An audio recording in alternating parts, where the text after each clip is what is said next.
Is there conspiracy though behind this COVID thing? Like, do you not reckon it's almost got a perfect time?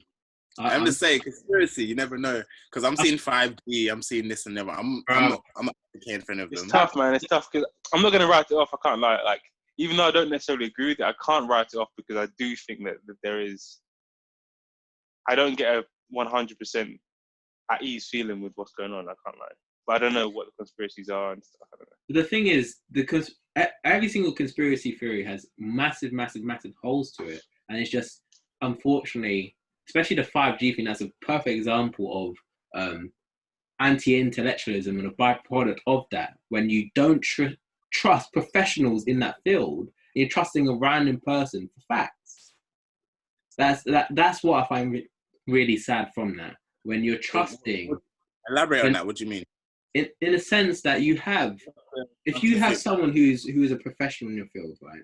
A professional who has a deep understanding of that topic area, right? And it tells you and can give you a breakdown as to how and why and how this virus came about, which in the field this is actually very, very normal. This was a matter of time. This was going to happen at any period of time. This is not a one in a life. This is a one in a lifetime occurrence, but it's a regular occurrence. It's cyclical. You see these viruses. There's been examples of these viruses in the past. It's not something that's new and something that's never occurred not even in human history. Within our lifetime, we had swine flu. We had Ebola literally a few years ago, for fuck's sake, which was much more dangerous. You just weren't exposed to it. People in West Africa was very real for. They had a 95% fatality rate. That was a zombie virus. That's when you could be like, the conspiracy theories can come out. Oh my God, someone's engineered a virus to kill all humans. Literally, you're bleeding for your eyes, your ears, your nose. If you got it, you were dead. There was no cure for it. But then you've got a virus that is just like very reminiscent of the common cold, or is from the same family-ish kinda, or just a respiratory disease, right? It's just much more infectious than normal.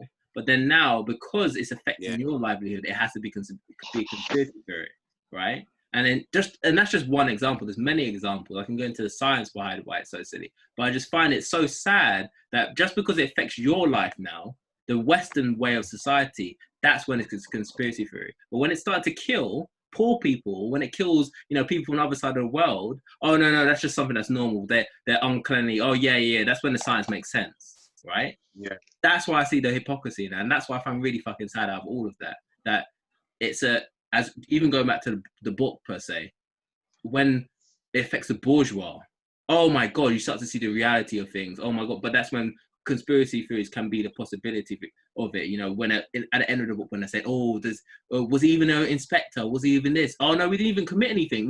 We were fine. Blah blah blah. All this bullshit, and it's like that's a byproduct of that. And I think that's mad. I think that's the saddest thing of all these conspiracy theories, because you have perfect examples of the past where it normalizes it.